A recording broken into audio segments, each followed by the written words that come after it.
Hello dear, आपका इस video के अंदर बहुत बहुत स्वागत है। इसके अंदर हम क्या करने वाले हैं जी, क्विक रिवीजन पॉइंट्स करने वाले हैं जो इंटरेस्ट टॉपिक है उसके सारे के, यानी कि सिंपल इंटरेस्ट के भी, कंपाउंड इंटरेस्ट के भी, इंस्टॉलमेंट्स के। ठीक है।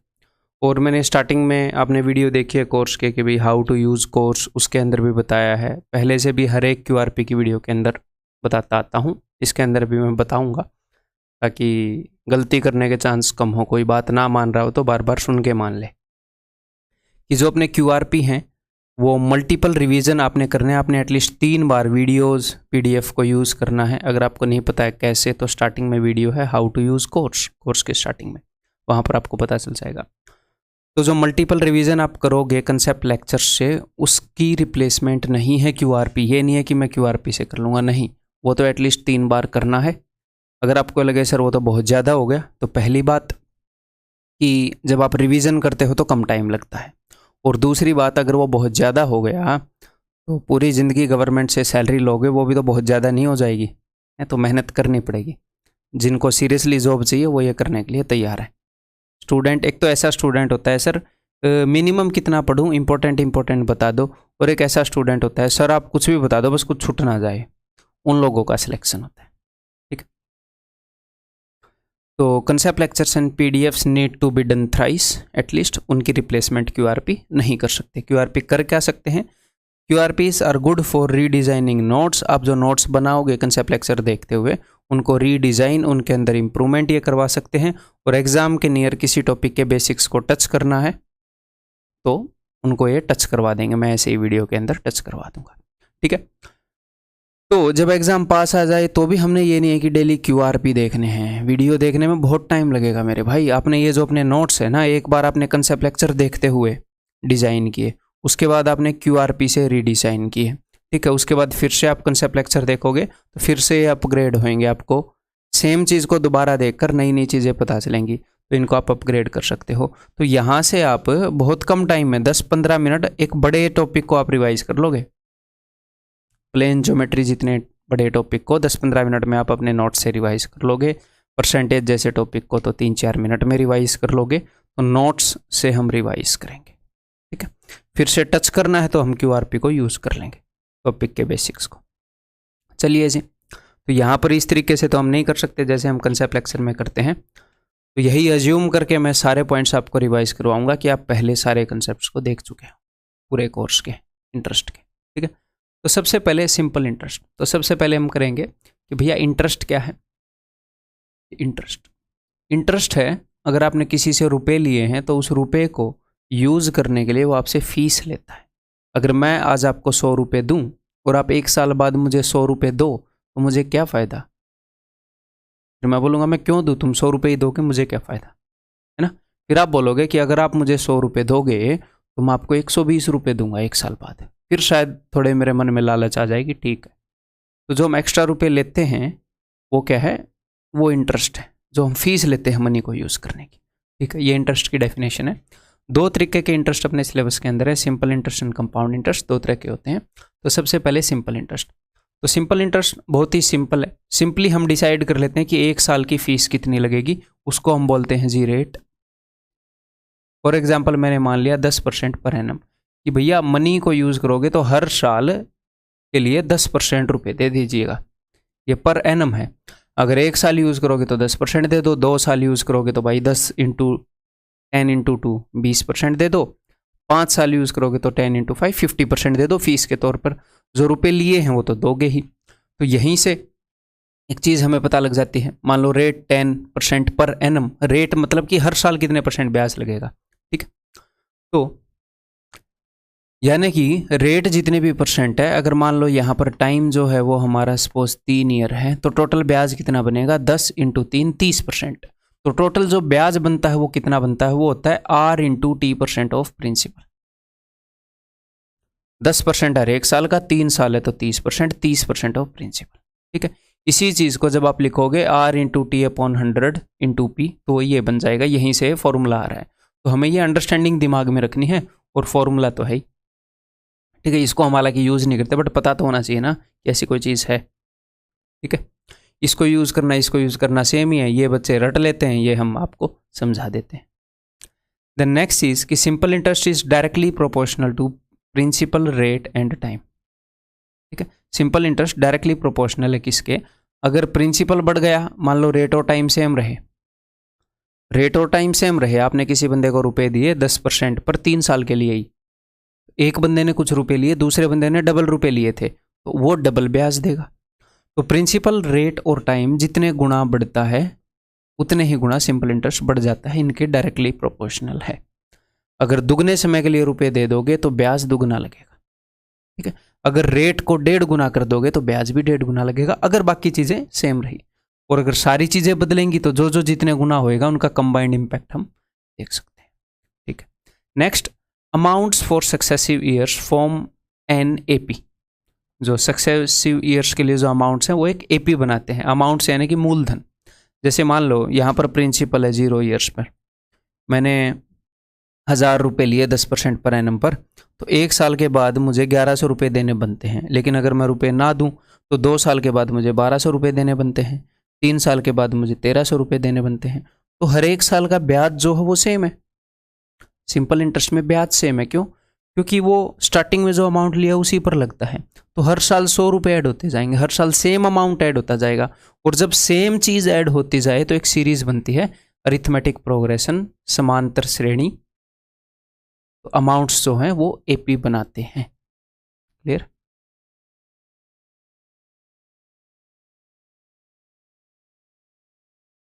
नेक्स्ट है, इन सिंपल इंटरेस्ट साधारण ब्याज में for equal number of years equal sum is added as interest. Same समान वर्षों में समान राशि ब्याज के रूप में बनती है।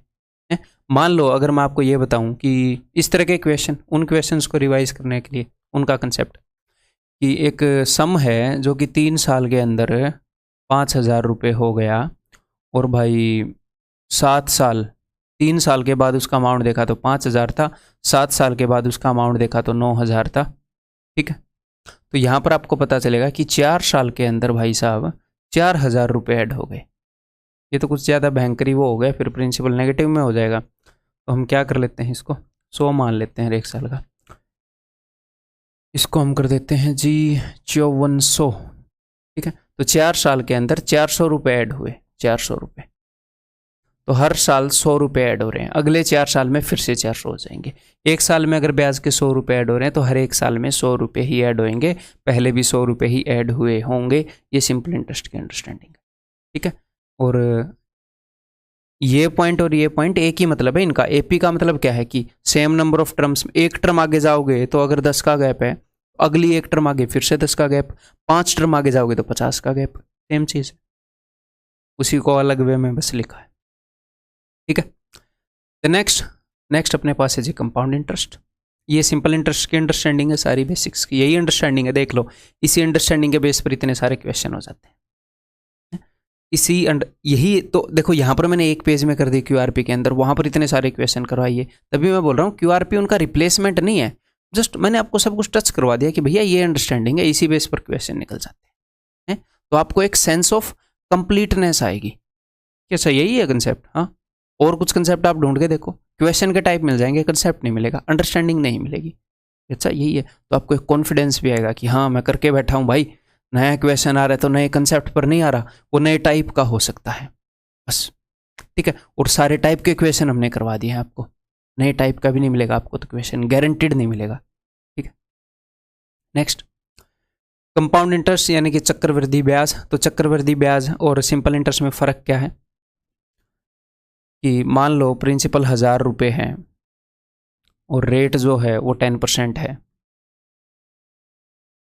जो दर है वो 10% वार्षिक रूप से ब्याज संयोजित हो रहा है। तो 1 साल के बाद अगर बंदा देगा तो 1100 देगा, 2 साल के बाद अगर बंदा देगा तो अब 1200 नहीं देगा, अब की बार ये अमाउंट बढ़ता है, यानी कि ये अमाउंट 10% बढ़ा, फिर ये अमाउंट। अब अपना प्रिंसिपल बदल गया कि भैया 1 साल बाद और दोगे, या तो आज 1100 दे दो या मैं 1100 को 10% बढ़ा रहा हूँ, ये है। तो ये अमाउंट बढ़ता जाएगा, यानी कि हमारा प्रिंसिपल चेंज होता रहता है। ये सिंपल सी बात, क्लियर है जी? तो इसको कैलकुलेट करने के कई मेथड आपको बताए हैं मैंने, तो देखते हैं वो सारे रिवाइज करते हैं। तो हम एग्जाम्पल क्या ले लेते हैं, यहाँ से बोर्ड आ सकता है कोई? हाँ, वेरी गुड, बढ़िया बात है। तो ये मैंने पहले यूज़ नहीं किया, काली स्क्रीन यूज़ की। ये वाला इसमें भी रंग बदल जाता है क्या? एक बार देख लो।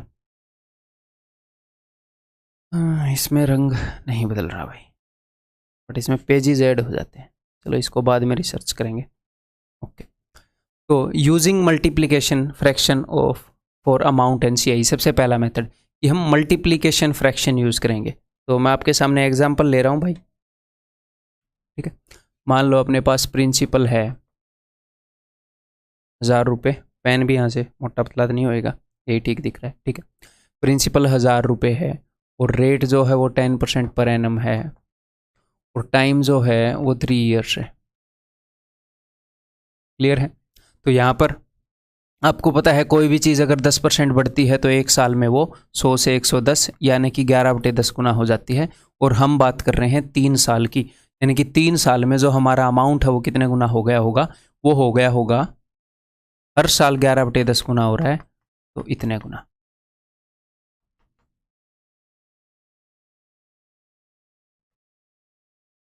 तो अगर आपको अमाउंट निकालना है तो ये तो अमाउंट है, अमाउंट कितने गुना हुआ। अगर आपको कंपाउंड इंटरेस्ट निकालना है तो वो है जो अमाउंट है उसमें से आप प्रिंसिपल घटाओगे, ठीक है, यानी कि 331/1000। ये पहला मेथड है फ्रैक्शन यूज करने का, ठीक है। अमाउंट निकालना है तो इन सबको ऐसे कैलकुलेट करके गुणा करने की जरूरत नहीं है 1000 से। आप गुणा में 11/10 11/10 11/10 कर सकते हो ऐसे, ठीक है, आपको बताइए। कंपाउंड इंटरेस्ट निकालना है तो हम ऐसे करेंगे, -1 करके ऐसे कंपाउंड इंटरेस्ट आ जाएगा। ये अपना पहला मेथड है। अपना सेकंड मेथड देखते हैं। अब देखो, सेकंड मेथड है इफेक्टिव रेट निकालना। तो इसमें फिर पिछला पेज रहता है सेव, बहुत बढ़िया। तो इफेक्टिव रेट निकालते हैं तो यहाँ पर अपना वही मैं सेम एग्जांपल यहाँ पर यूज़ करूँगा, सेम एग्जांपल यही, इन्हीं डिटेल्स को मैं यूज़ करूँगा।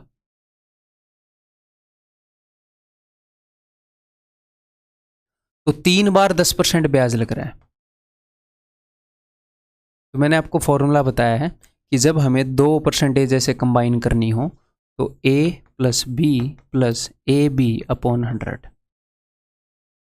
इससे ये हो जाएगा 21 और इन दोनों को फिर से कंबाइन कर देंगे, ये हो जाएगा 33.1%। तो नेट जो कंपाउंड इंटरेस्ट है वो इतने परसेंट आ जाएगा, 33.1%। और एक फॉर्मूला यहीं पर मैंने आपको बताया है, जब आपको 3 रेट कंबाइन करनी हो, मान लो X%, Y% और Z%, ठीक है। तो X + Y + Z + XY, और इसको याद रखने का तरीका भी बताया है, अभी बता दूंगा, बहुत ही ईजी है, /100 + XYZ/100 × 100। देखो यहाँ पर हमने क्या किया था, ए और बी को एक एक बार लिया था, एक एक बार लिया था, तो नीचे 100 हमने नहीं लिखा। जब हमने 2 की गैंग बनाई तो हमने एक बार 100 लिख दिया। सिर्फ बात को सुनो, यहाँ पर एक एक बार लिया तो एक मतलब कि 0 बार 100 लिखा। यहाँ पर 2 की गैंग बनाई तो 2 से 1 कम क्या होता है, एक बार 100 लिख दिया। यहाँ पर 3 की गैंग बनाई तो 2 बार 100 लिख दिया। तो जितने जितने का हम ग्रुप बना रहे हैं उससे एक कम बार हम नीचे 100 लिख रहे हैं, तो ये नेट इफेक्टिव रेट आ जाएगा। तो ये 2 तरीके हैं इफेक्टिव रेट निकालने। क्लियर है? और आपको 10% की तो याद होनी चाहिए कि भैया अगर 2 बार 10% हो तो 21% होता है, अगर 3 बार 10% हो। अब मैं हर एक परसेंटेज याद करने के लिए नहीं बोल रहा, मैं 10% की बोल रहा हूँ बिकॉज ये बहुत बार यूज होती है।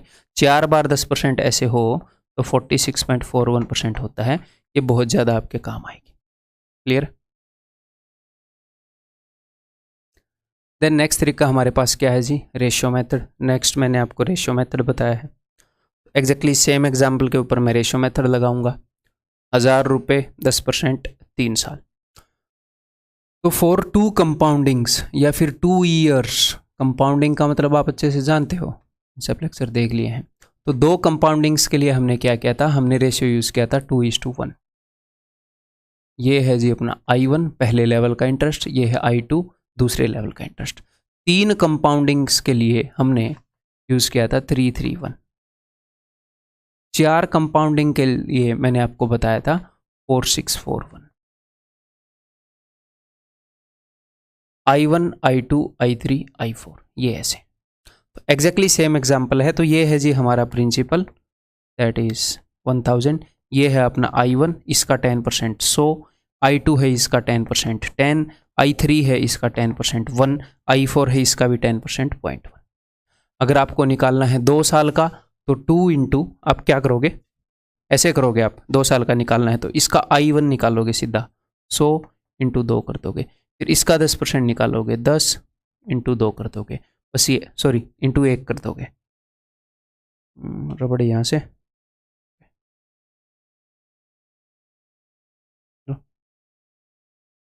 इंटू 1 कर दोगे, 2 इंटू 1, तो ये कितना हो जाएगा जी 210। मैं इस तरीके से बता रहा हूँ कि हम चीज़ों को रिवाइज कर रहे हैं। अगर हम 3 साल का निकालेंगे तो I1, I2, I3, I1 यहाँ पर क्या है ये इंटू 3 इंटू 3 इंटू 1 331, 4 साल का निकालेंगे तो 4641। ठीक है, इसको याद करने के लिए मैंने आपको क्या बताया था, मैंने आपको एक तो 11 की पावर्स वाला तरीका बताया था कि अगर 2 बार कंपाउंडिंग का आपने निकालना है तो 11 का स्क्वायर 121 होता है, उसके लास्ट के 2 डिजिट से बनता है ये रेशियो। 11 का जो क्यूब होता है 1331 होता है, पहले डिजिट को छोड़ के बाकी सारे डिजिट से बनता है ये रेशियो। 11 की पावर 4 जो होती है 14641 होती है, पहले वाले डिजिट को छोड़ के बाकियों से बनता है। ठीक है,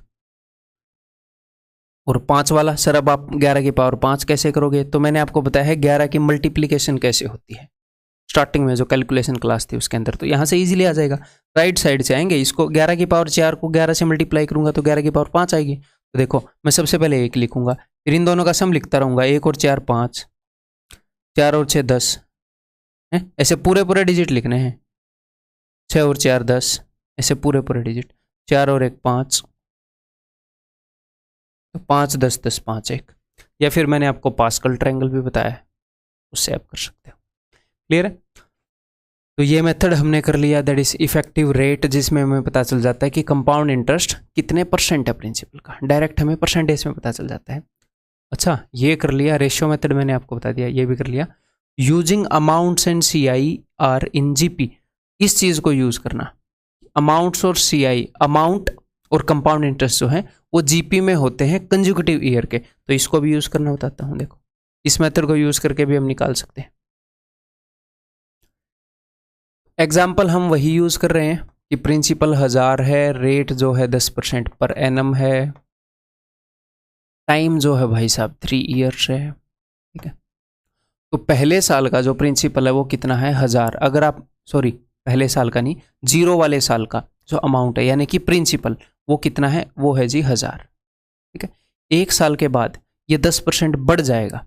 कंपाउंड इंटरेस्ट जो है उसके अमाउंट्स GP में होते हैं ज्योमेट्रिक प्रोग्रेशन में, सिंपल इंटरेस्ट के अमाउंट्स किस में होते हैं अरिथमेटिक प्रोग्रेशन में, ये हम पढ़ चुके हैं। तो इससे 10% ज़्यादा 1100, सिर्फ इसको 11/10 गुणा करते रहो या फिर 10% बढ़ाते रहो। दूसरे साल का जो अमाउंट आएगा वो कितना होएगा, वो हो जाएगा 1210, इसका 10% 110 मैंने जोड़ दिया। ऐसे ही तीसरे साल का क्या हो जाएगा, इसका 10% 121 जोड़ूंगा तो 1331। ठीक है, तो अगर आपको अमाउंट निकालने तो ऐसे निकल जाएंगे, ऐसे ही आप कंपाउंड इंटरेस्ट भी निकाल सकते हो। अगर मैं फर्स्ट ईयर का कंपाउंड इंटरेस्ट आपको बोलूँ फर्स्ट ईयर का, तो क्या होएगा 1000 का 10%, आप बोलोगे 100।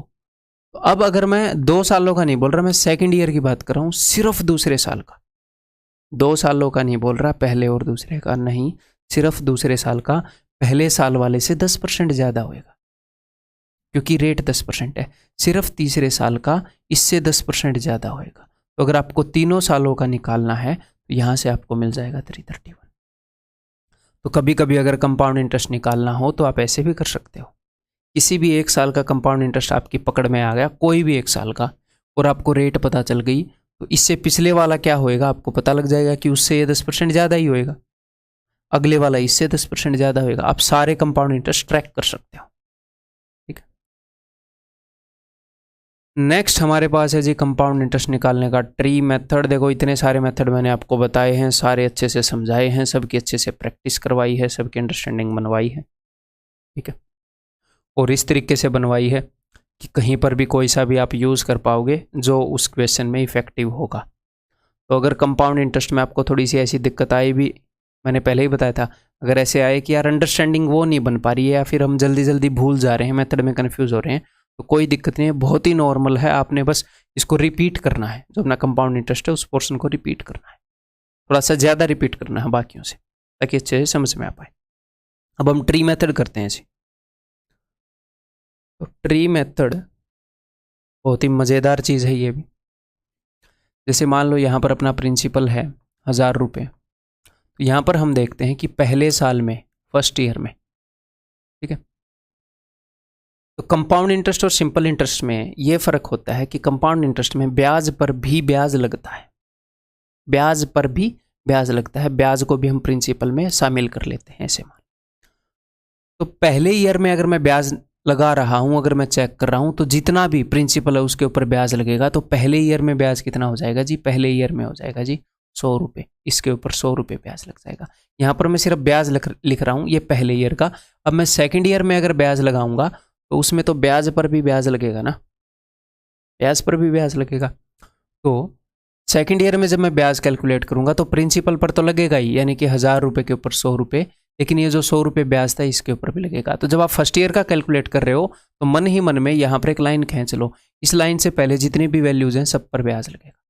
जब आप सेकेंड ईयर का कैलकुलेट कर रहे हो तो अपने मन ही मन में यहाँ पर एक लाइन खींच लो, सेकेंड ईयर का निकाल रहे हो तो इससे पहले जितनी भी वैल्यूज है सब पर, इसके ऊपर इसका 10%, रेट वही है अपनी 10%,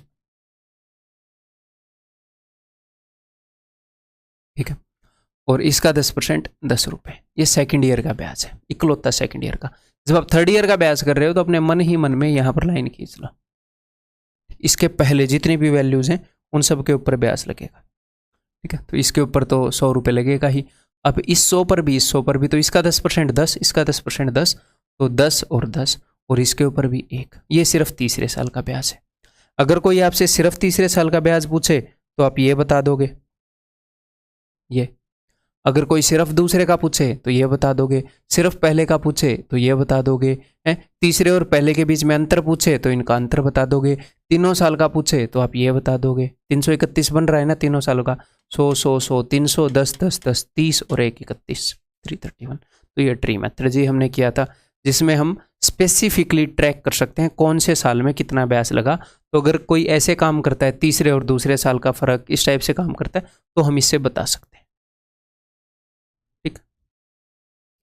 तो भाई यहाँ पर अपने सारे मेथड कवर हो गए, रिवाइज हो गए आपके, क्या क्या चीज़ें बताई थी, क्या क्या इनके भी, और एक आधी चीज़ें और मैं आपको बता दूँ। देखो तो भाई यहाँ पर ये यूज़ नहीं होता इस वाले बोर्ड में, वहाँ पर भी बटन है नहीं। तो यहाँ पर देखो, सबसे पहले हमने ये मेथड किया, ओके से। तो इसमें अगर मैं आपको ये बोल दूँ 3 की जगह 2.5 साल, तो आप क्या करोगे? पहले 2 साल के लिए 10% मतलब कि 11/10 गुणा 11/10 गुणा। अब अपने पास कितने साल हैं टोटल? 2.5 साल हैं, पूरा साल, फिर दूसरा पूरा साल, और फिर एक आधा साल। तो एक साल के लिए 10% है, तो आधे साल के लिए 5%, उसके लिए 21/10 21/20, 5% के लिए फ्रैक्शन, ठीक। ऐसे ही अगर अगले मेथड के अंदर ये होए कि भैया 2.5 साल, तो कोई दिक्कत नहीं है, 10% 10% और 5% इनको क्लब करेंगे कि ये साल आधा है। अगर इस रेशियो वाले मेथड के अंदर अगर ऐसे हो 2.5 साल, 2.25 साल, ऐसे फ्रैक्शन में टाइम आए, तो ये जो है ये रेशियो कितनी कंपाउंडिंग के लिए है? आप बोलोगे सर 2 कंपाउंडिंग के लिए, और 2 कंपाउंडिंग पूरी पूरी, 2 कंपाउंडिंग पूरी पूरी, यानी कि अगर कंपाउंडेड एनुअली है तो 2 साल, कंपाउंडेड अगर 6 मंथली है तो 1 साल का ब्याज आप इससे निकाल सकते हो। 6 मंथ की 2 कंपाउंडिंग लगे, कंपाउंडिंग पूरी पूरी। तो अगर फ्रैक्शन में टाइम आया, और टाइम भी नहीं, सॉरी, अगर फ्रैक्शन में कंपाउंडिंग हुई, मान लो आप 8-8 महीने में कंपाउंडिंग कर रहे हो 8 मंथ में, और 8 मंथ की 3 कंपाउंडिंग कर दी 2 साल के अंदर, तो 3 कंपाउंडिंग पूरी होगी तो ये मेथड लग जाएगा। तो जो ये रेशियो मेथड है, जब फ्रैक्शन में कंपाउंडिंग होगी तो ये नहीं लगेगा। मान लो 2.5 कंपाउंडिंग जितना टाइम है, 2.5 साल है, तो आप ये वाला लगाओगे या ये वाला लगाओगे? जुगाड़ तो मैं आपको ये लगाने का भी बता दूंगा कि ऐसे इसको मैनिपुलेट करो, लेकिन फिर वो बिना वजह कॉम्प्लेक्स हो जाएगा, तो इसको हम अवॉइड करेंगे, और इतने मेथड इसीलिए तो दिए हैं। नेक्स्ट, ये हम यूज़ कर सकते हैं 2.5 साल में। 2.5 साल में सर आप कैसे यूज़ करोगे? मैं ऐसे यूज़ करूँगा कि पहले साल का ये, दूसरे साल का ये, तीसरा साल अगर पूरा होता तो होता 121, लेकिन आधा है तो होगा इतना। तो अगर नेक्स्ट ईयर जितना भी यूज़ हुआ है आप पूरे साल का निकाल लोगे। अगर एक्चुअल में आधा हुआ है, पहले पूरे का निकालोगे, आधा हुआ तो आधा, 1/3 यूज हुआ तो 1/3, इसको यूज़ कर सकते हो फ्रैक्शन में। अगले पूरे साल का तो ब्याज निकाला नहीं, पूरे साल का जितना ब्याज होएगा, पूरा साल उसने बरता नहीं, सिर्फ 1/3 साल उसने रुपए यूज किए, तो उसका 1/3 हो जाएगा। इससे कर सकते हैं। नेक्स्ट है जी ये, यहाँ पर तो आप कर ही सकते हो सर। यहाँ पर कैसे करेंगे 2.5 साल में, बता देता हूँ। देखो, अगर आपने 2.5 साल में करना है तो क्या होएगा? पहले 2 साल जो ब्याज लगा वो कितने % लगा? वो तो 10% लगा। इसका 10% दूसरे साल में चेक किया तो इसका भी 10%, इसका भी 10%। लेकिन अगले साल अब जो हम ब्याज चेक कर रहे हैं सिर्फ आधा ही साल हुआ, सिर्फ 5%। तो अब हम 5% ले लेंगे सबका। इसका 5% कितना हो जाएगा? 50। इसका 5%, इसका 5%, 100 का 5% निकालो, फिर 100 का 5%, तो 100 का 10% ही हो गया, तो 10% ही ले लूँ। 10 2 बार 5 लिखने से की बजाय। और इसका 5% कितना हो जाएगा जी? का 0.5। तो इसमें भी कर सकते हो, बस जो रेशियो वाला मेथड है उसमें आप जब फ्रैक्शन में कंपाउंडिंग आएगी तो वहाँ पर वो यूज़ नहीं कर पाओ। क्लियर है? तो everything is clear. Okay, next है जी कंपाउंड इंटरेस्ट के अंदर डिफरेंट कंपाउंडिंग पीरियड्स। हमने अलग अलग कंपाउंडिंग पीरियड्स किए थे, ठीक है। तो वहाँ पर आपको क्या करना होता था? सिंपली कि भैया जो हमारी रेट है, मान लो 20% पर एनम है और कंपाउंडिंग हाफ ईयरली है, तो पहले तो रेट को जो है जितने में कंपाउंडिंग हो रही है उसके अकॉर्डिंग लाएं, तो यानी कि 10% पर 6 मंथ अपनी कंपाउंडिंग के अकॉर्डिंग होगी। फिर हमने देखना है जो हमारा टाइम है उसके अंदर कंपाउंडिंग कितनी बार लगेगी। तो आधे साल में कंपाउंडिंग हो रही है तो 1.5 साल में 3 बार लगेगी, तो 10% 3 बार, ऐसे करके हम ब्याज निकाल सकते हैं। बहुत ही बेसिक क्वेश्चन लिया, जस्ट रिविजन कर रहे हैं ना, हर एक चीज़ को अच्छे से टच कर पाए। नेक्स्ट है कि the sum become same times in a specific period of time. जैसे सिंपल इंटरेस्ट में क्या था कि इक्वल ड्यूरेशन के दौरान मनी के अंदर इक्वल अमाउंट ऐड होगा। कंपाउंड इंटरेस्ट में क्या है? इक्वल ड्यूरेशन के दौरान सम इक्वल गुणा होगा। यानी कि अगर उसमें क्या था, अगर 3 साल में 100 रुपए ऐड हो रहे हैं तो अगले 3 साल में 100 ही रुपए ऐड होंगे। ये सिंपल इंटरेस्ट की अंडरस्टैंडिंग है। यहां पर गुणा है, वहां पर एडिशन है कि अगर 3 साल में चीज 5 गुना होगी तो अगले 3 साल में भी 5 गुना होगी। यहां पर हम देखेंगे कि गुना कितने हुई। अच्छा, इतने साल में इतने गुना हुई, इतने साल में इतने ही गुना होगी। ये अंडरस्टैंडिंग है, ठीक है। जैसे इसमें इस तरह के क्वेश्चन थे, ये मैं क्वेश्चन करके नहीं दिखाऊंगा, सिर्फ बता रहा हूं, ठीक है। If a sum on compound interest becomes 3 times in 4 years, कि 4 साल में अगर वो 3 गुना हो रहा है तो उसको 3 गुना होने के लिए हमेशा 4 साल लगेंगे। और 81 गुना होने के लिए कितनी बार 3 गुना हुआ होगा? 4 बार 3 गुना हुआ होगा। तो उसको यहाँ पर भी 4 ईयर्स लगे होंगे, यहाँ पर भी 4 ईयर्स है, तो टोटल उसको 16 साल लग जाएंगे। Next, at what rate % per annum will a sum of this much amount to this in 3 years, कि इतने रुपए के इतने कितने टाइम में बन जाएंगे। तो आप ये 3 साल में इतना गुना हुआ है, तो ये कितने गुना हुआ है? फाइनल अपॉन इनिशियल, ऐसे ही मैंने आपको बताया है, इतने गुना हुआ है। तो ये 3 साल में हुआ है, तो इसका मैं क्या करूँगा? क्यूब रूट, मुझे पता लग जाएगा 1 साल में कितना गुना हुआ, और वहाँ से मुझे रेट पता चल जाएगी, ठीक है। नेक्स्ट भाई, सिंपल और कंपाउंड के बीच में डिफरेंस, साधारण और चक्रवृद्धि ब्याज के बीच में डिफरेंस। हिंदी वाले इतना तो करोगे हिंदी में। Principal remains same for whole period, simple interest में प्रिंसिपल चेंज नहीं होता, सेम ही होता है मूलधन। चक्रवृद्धि ब्याज में जो मूलधन है, जो प्रिंसिपल है, वो इंक्रीज होता रहता है हर साल, जितनी रेट है उतना। Interest is not added to the principal, interest principal में ऐड नहीं होता, इसीलिए तो वो चेंज नहीं होता, इसीलिए सेम होता है। यहाँ पर इंटरेस्ट ऐड कर देते हैं, इसलिए वो चेंज हो जाता है। इंटरेस्ट रिमेन सेम, तो प्रिंसिपल बदलेगा नहीं, तो ब्याज हम उसी प्रिंसिपल पर लगा रहे हैं, तो इंटरेस्ट सेम ही रहेगा हर साल के। पहले साल का 100 है तो अगले साल का भी 100, अगले साल का भी 100। अब यहाँ पर प्रिंसिपल बढ़ता रहता है हर साल।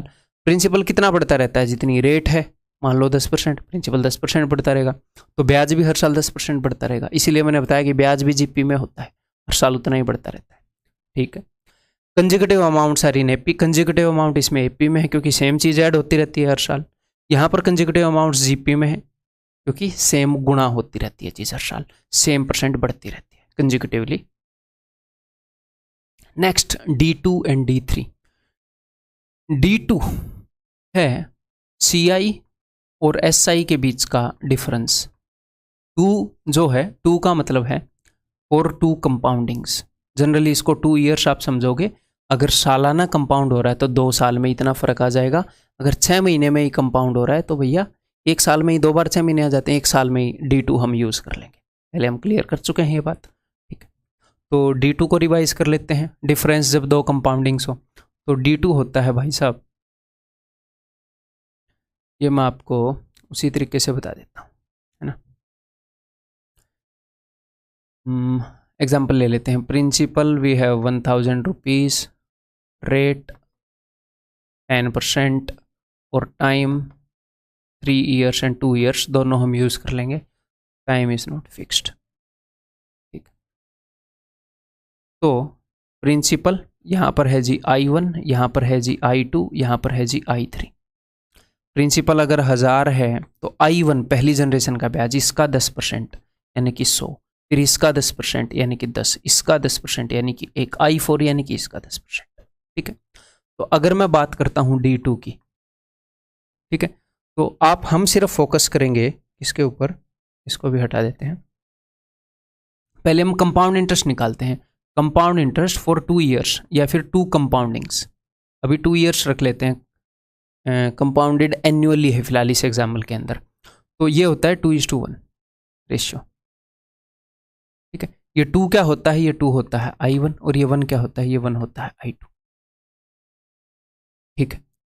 तो I1 क्या होता है, प्रिंसिपल के ऊपर ब्याज, और I2 क्या होता है, I1 के ऊपर ब्याज, यानी कि ब्याज पे ब्याज। I3 ब्याज के ऊपर जो ब्याज है उस पे ब्याज, ठीक है। तो सिंपल इंटरेस्ट और कंपाउंड इंटरेस्ट में सिर्फ क्या फ़र्क होता है कि कंपाउंड इंटरेस्ट में ब्याज पर भी ब्याज लगता है, तो ब्याज पर भी जो ब्याज लगेगा वही तो फ़र्क होएगा।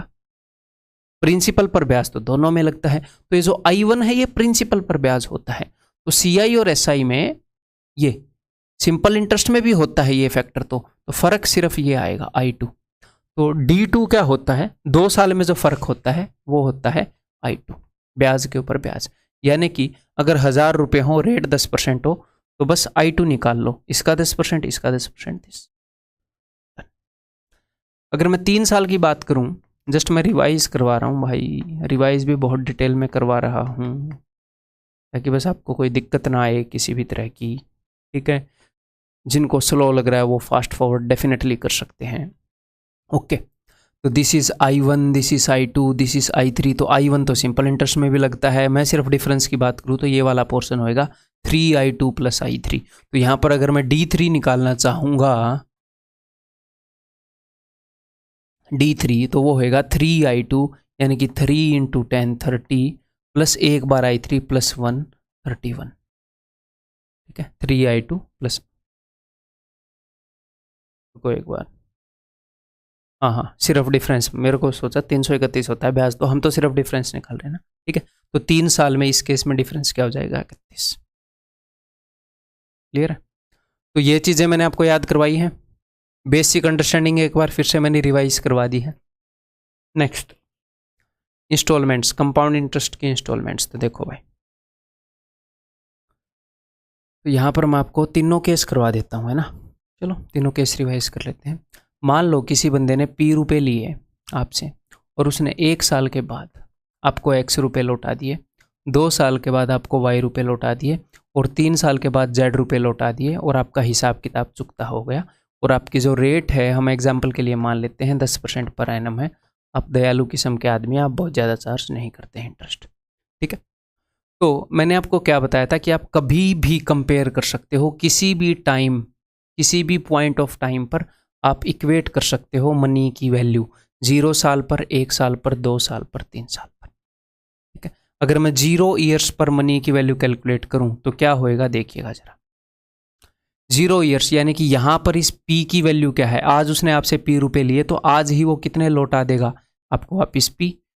किसी ने मुझसे आज 1000 रुपये लिए, मैं बोला अब तुरंत दे, तो आज 1000 ही देगा। ऐसे 5 मिनट का ब्याज थोड़ी लगेगा, यानी कि ऑन द सेम टाइम तो उतना ही देगा ना मुझे, ठीक है। ओके, तो अगर rate of interest 10% per annum है तो मैं ये एज्यूम करूंगा कि 1 साल के बाद मनी की वैल्यू 10% बढ़ जाती है, 10% ज़्यादा देने पड़ते हैं। अगर आप आगे जाओगे तो 10% बढ़ा दो, पीछे आओगे आगे जाओगे तो 11/10 गुना कर दो, क्योंकि 10% बढ़ा रहे हैं, पीछे आओगे 10/11 गुना कर दो। तो मैं हर एक मनी को यहाँ पर लेके आ रहा हूँ, तो इसको जब मैं 0 पर लेकर आऊँगा तो ये क्या हो जाएगा, x इंटू 10/11, 1 साल पीछे ले आया जी। ये क्या हो जाएगा, y इंटू ये 2 साल पीछे आएगा, और वो क्या हो जाएगा प्लस z इंटू वो 3 साल पीछे आएगा। अगर मैं इसको कैलकुलेट इक्वेट करना चाहूँ 1 साल के बाद, तो इस प्रिंसिपल को 1 साल बाद ले जाऊँगा, p इंटू 11/10, x तो यहीं पर रहेगा, 1 साल के बाद कंपेयर कर रहे हैं, y 1 साल पीछे आएगा, 1 बार 10/11 गुणा, z 2 बार पीछे आएगा तो 2 बार 10/11, ठीक है। ये सारी चीज़ें हम पढ़ चुके हैं। ऐसे ही हम दूसरे साल पर, ऐसे ही हम तीसरे साल पर कंपेयर कर सकते हैं, कहीं पर भी कंपेयर कर लो, कोई फर्क नहीं पैंदा, आंसर सेम आंदा, ठीक है, क्लियर है। तो ये तो मैंने कर दिया, ये एक जनरलाइज सी चीज़ हो गई, इंस्टॉलमेंट इक्वल हो अनइक्वल हो फर्क नहीं पड़ता, अंडरस्टैंडिंग ये है भाई साहब, ठीक है। अब मैं यहाँ पर इंस्टॉलमेंट को इक्वल ले लूँ, ये लो, यानी कि आई आई आई, तो वही बात है, एक्स वाई जेड की जगह आई आई आई हो जाएगा, ठीक है। यहाँ पर प्रिंसिपल मान लो मैं इन सबको 0 साल पर ही इक्वेट कर रहा हूँ, इस equal to I into 10/11 plus I into 10/11 का स्क्वायर, क्योंकि ये 2 साल पीछे आएगा, ये 3 साल पीछे आएगा, प्लस आई इंटू 10/11 का क्यूब। तो एक फॉर्मूला आपको किताबों में देखने को मिलेगा, वो यहीं से आता है कि अगर रेट 10% है और उसकी फ्रैक्शन 11/10 है, तो इसकी फ्रैक्शन को पलटो 10/11, और अगर 3 इंस्टॉलमेंट है तो 10/11 की पावर 1, 10/11 की पावर 2, 10/11 की पावर 3, ठीक है। अब कई बार क्या होता है, मैंने आपको वहाँ पर भी बताया कि एग्जामिनर कई बार पता नहीं क्या खा के क्वेश्चन बनाता है, ऐसे क्वेश्चन बना देता है कि वो थोड़े से कैलकुलेटिव होते हैं, किसके कारण, उसकी रेट के कारण, रेट के कारण कॉम्प्लिकेटेड हो सकते हैं। एक आधी बार होता है, बहुत एक आधी बार 3 साल में ऐसे। तो मैंने आपको ये बताया कि आपके ऊपर कोई मजबूरी थोड़ी है, 0 साल पर कंपेयर करोगे, रेट बड़ी होगी, मान लो मेरी बात सुनो, इसको 3 साल पीछे लाना पड़ेगा तभी दिक्कत होती है, इसको 2 साल, इसको 1 साल। तो हम क्या करते हैं उस केस में, हम ये करते हैं मनी को यहाँ पर इक्वेट कर देते हैं, ये 1 साल आगे जाएगा, ये यहीं पर रहेगा, ये 1 साल पीछे, ये 2 साल पीछे, तो क्या होएगा, 3 साल पीछे कोई आए, किसी चीज़ को 3 साल आगे पीछे सरकाना ही नहीं पड़ा, तो कैलकुलेशन थोड़ी सी आसान हो जाती है उस केस में। आप हर एक जगह पर कंपेयर कर सकते हो, वो मैं आपको बता ही चुका हूँ।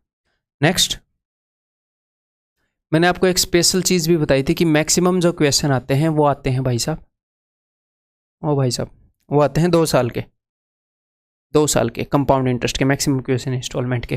तो तब मैंने आपको बताया था क्या कि अब मैं इसको कंपेयर कर रहा हूँ यहीं पर कि principal is equal to I into 10/11 plus I into 10/11 का स्क्वायर।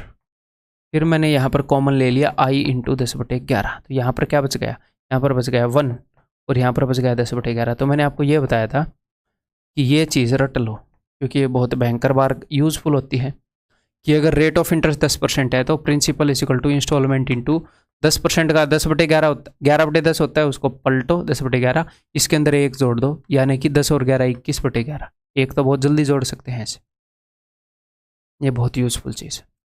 देन अगली चीज़ इंस्टॉलमेंट्स के अंदर मैंने एक और बताया था, इन्हीं क्वेश्चन को सोल्व करने का बता देता हूँ।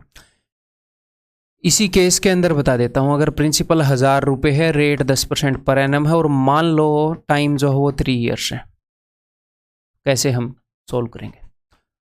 तो 10% रेट का मतलब होता है कि 10 रुपये की जगह 11 रुपये देना 1 साल बाद। अगर 2 साल आप देखना चाह रहे हो कंपाउंड इंटरेस्ट से, तो इसका स्क्वायर कर दो, 100 की जगह 121 देना।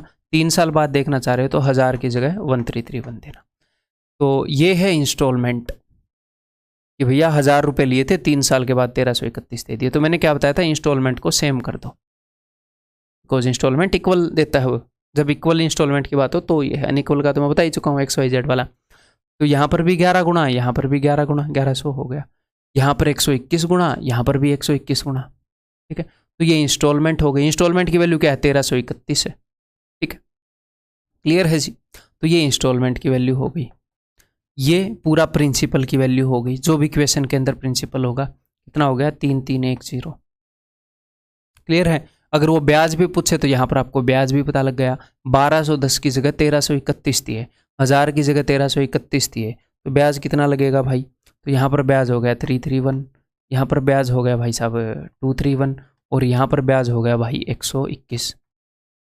1210 की जगह 1331, तो ब्याज पूछ ले ब्याज बता दोगे, प्रिंसिपल पूछ ले प्रिंसिपल बता दोगे, इंस्टॉलमेंट पूछ ले इंस्टॉलमेंट बता दोगे, आप कुछ भी बता दोगे, ठीक है। प्रिंसिपल देकर ब्याज पूछ लेगा तो 1310 यूनिट की वैल्यू दे दी, ब्याज पूछ लिया, इन सबको जोड़ देना।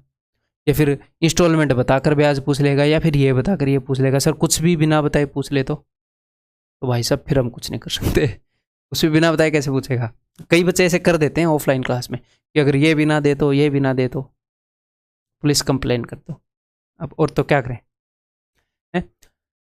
नेक्स्ट भाई साहब अपने पास सिंपल इंटरेस्ट की इंस्टॉलमेंट। तो सिंपल इंटरेस्ट की इंस्टॉलमेंट में मैंने आपको क्या बताया है, 3 साल की इंस्टॉलमेंट करके बता देता हूँ। अगर मान लो रेट ऑफ इंटरेस्ट 10% है, मैं यहाँ पर पूरा कंसेप्ट नहीं बता सकता, ठीक है। कहीं ये सोच रहे हो बिल्कुल ही मतलब जड़ से अलग अलग तरह के टाइप के क्वेश्चन, फिर तो कंसेप्ट लेक्चर में ही कन्वर्ट हो जाएगा। तो मैंने जो आपको बताया था उसको रिवाइज करवा रहा हूँ कि 3 इंस्टॉलमेंट 100 की मैंने आपको ऐसे बताया था, रेट 10% है, तो ये दूसरी इंस्टॉलमेंट है, इसको यहाँ पर ले जाओ तो 110।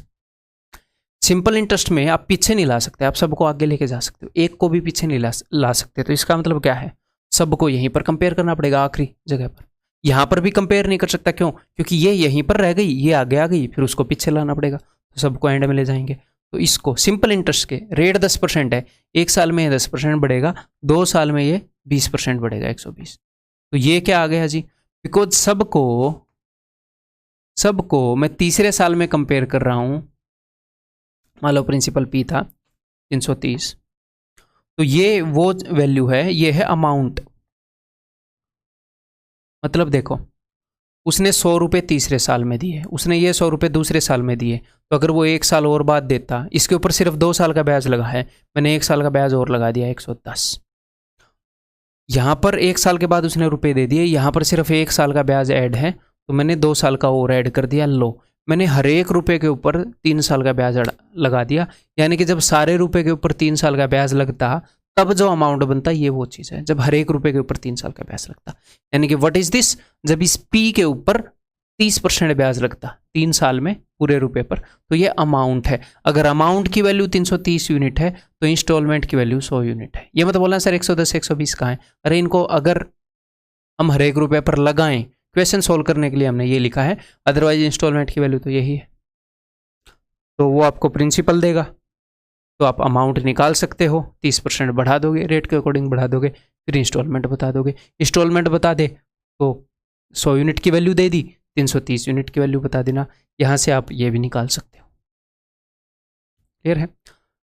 यहाँ पर हमने कंसेप्ट सारा रिवाइज कर लिया है, जो रिवाइज किया जा सकता था QRP के थ्रू, इस तरीके से टच किया जा सकता था।